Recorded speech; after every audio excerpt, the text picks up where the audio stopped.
This is the Bible Ranger, and today is the Millennium, the third part, episode 107. So we'll take you into the 1,000-year millennium, and then after that, where we have the New Jerusalem. If you lived any amount of time on Earth, you'll know that people are crazy. And that doesn't change just because you're in the millennium. Even though the first generation of humans who are selected by Christ, on Matthew 25, I'm talking about separation of the goats and the sheep, okay, they'll have children, okay, and they'll be fruitful. And even though the earth will be filled with the knowledge of God, everybody will know that Jesus is the King of the world, and it's a perfect government and very just and fair sovereignty. That's at Habakkuk 2:14. There will be some that resist the Messiah, okay? And as an example, the Bible in Zechariah, it says that the nations who do not come and worship the Lord, basically doing an annual pilgrimage to visit the king, they will have no rain to their land. So there'll be people even then, even though everything's working great, whatever you produce, you keep, everything's, all the bodies are healed, and there'll still be people that'll resist. I can't believe this, but this is how humans are. That's in Zechariah 14. In Revelation chapter 20, Satan, after the 1,000 years, he's let loose to tempt the nations one more time. Okay, so now you have man's sinful nature, and now you have Satan's encouragement, his temptations, and that's all it takes to make a big rebellion, trying to do a coup against the Lord. And these might be the children's children are the ones that first started. So they might be saying things like, all those old wives' tales that Jesus came down and destroyed this tremendous army with the word of his mouth, and we never seen him do anything like that. Those are just urban legends. They might have thoughts like that. We don't really know, okay? But the rebellion is short-lived. Fire comes down from God, quickly consumes them, and then Satan is cast into the lake of fire with the Antichrist and with the false prophet. And think about it. Even though everything's perfect, the sinful nature of man will not let us live in peace with the Lord. It's incredible if you actually think about it. Even with perfect government, we just can't live perfection as long as we have the sinful nature. After Satan is thrown into the lake of fire, there's something called the second resurrection. This is after the 1,000 years. And what it is these are the people that rejected Christ while they were living, okay? And that judgment, that trial is called the Great White Throne Judgment. And everybody's going to be in front of the Lord trying to justify why they should be with the Lord or not, okay? And their lives will be exposed in words and thoughts and in action. And it's like, why did you do this? I gave you a time to do this. When somebody came over to witness to you, you rejected me. And well, you're going to try to plead your case, but you're going to lose. The people that rejected Christ here, they're going to lose, okay? And if their names are not found in the book of life, they are cast into the lake of fire. And finally, hell itself and death will be cast into the lake of fire. Now, it sounds a little confusing, okay? But hell is considered to be like under the earth, okay? And apparently, eventually, after the 1,000 years, there's going to be a new heaven and a new earth. So the hell won't be there anymore. So it'll be picked up, basically, and thrown into the lake of fire.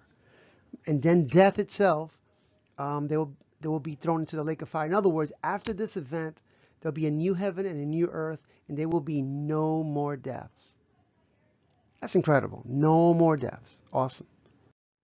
So, all things will be new. In Revelation 21, it says that God creates a new heaven and new earth, and we will live with him. That's incredible. That is totally incredible. And in Revelation 21, 4 and 5, there'll be no more pain, no more suffering, no more crying or death, like we mentioned earlier. All things will be brand new. There'll be a crying moment where people you're crying for the people that were lost, the people that whose names were not written in the book of life. But after that, that memory apparently will be wiped out, because how can you go into eternity knowing that friends and families were in the lake of fire? So apparently that gets erased or wiped away from memory. So if you continue in the same chapter, now all is finished. God's will has been fulfilled. He kept his promises. He completely was done with the old world. Now, unimaginable blessings, I mean, things that you can't even think about, God has prepared for us. And let's just say stuff like you can smell the color blue, or, just weird stuff that you couldn't normally do. We'll be able to do that and more. Okay. It'd be incredible. But even though we don't know exactly what's going to happen, there's a little peek that God gives us. So heaven on earth. In Revelation 21, literally heaven comes to earth, and it's going to be huge. Okay, it looks like a cube from the description of the Bible. Okay, it's about approximately 1,500 miles in height, in length, and in width. So somebody did a scale here of the New Jerusalem city, and there it is. It's huge, sticks way out there on earth. Okay, you would think, well, the earth will be wobbling. I mean, God's the creator, he knows how to do whatever he's going to do. Okay, but by the way, there's going to be no more seas either. Almost everything's going to be full of land mass. So this is made to be populated for a long time. So the cube itself, if using the United States as a reference, it goes into Canada, it goes a third into Mexico, and about half the width of the United States. It's pretty big. The building materials are transparent. There's like 12 foundations made from 12 different stones, and everything's transparent. The streets are gold, but that's transparent too.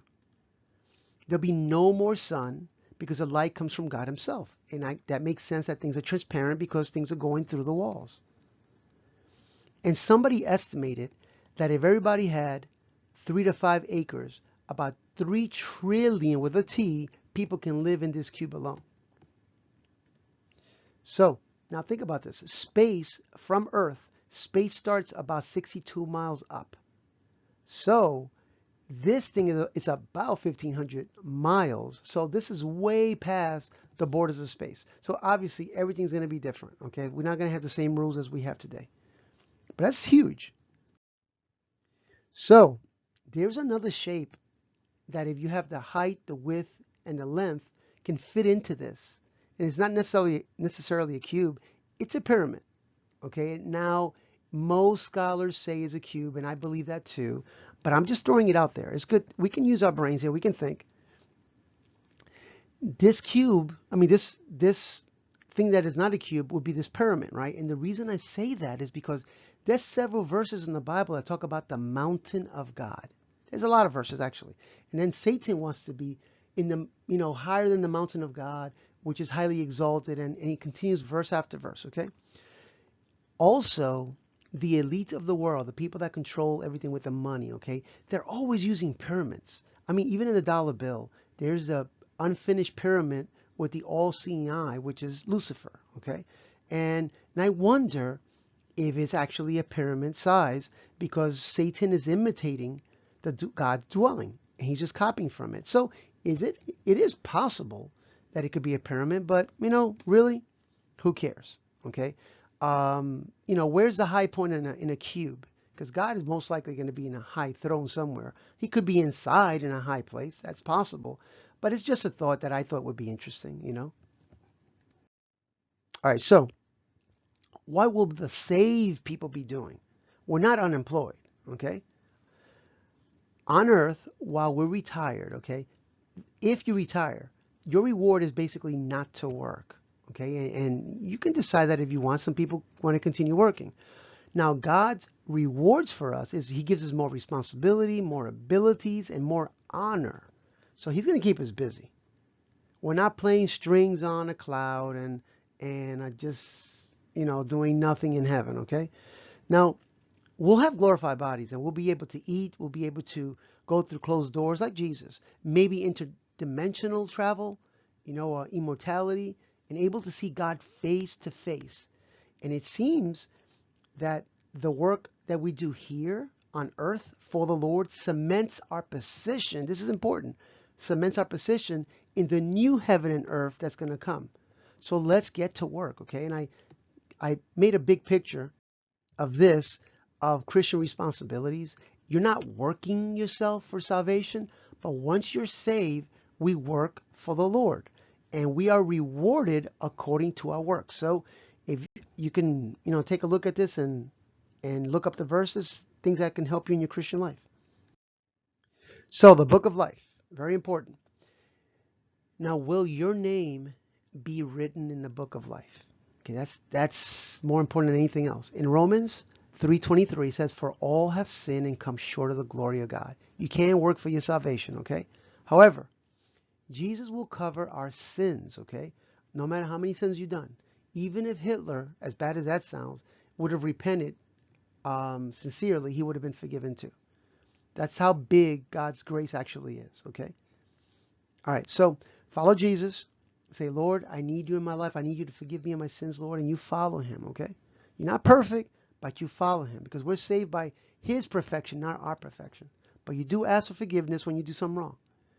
Now, if you found this video to be helpful, you know, I appreciate if you subscribe, join in this ministry, and we can pass, share it and thumbs up.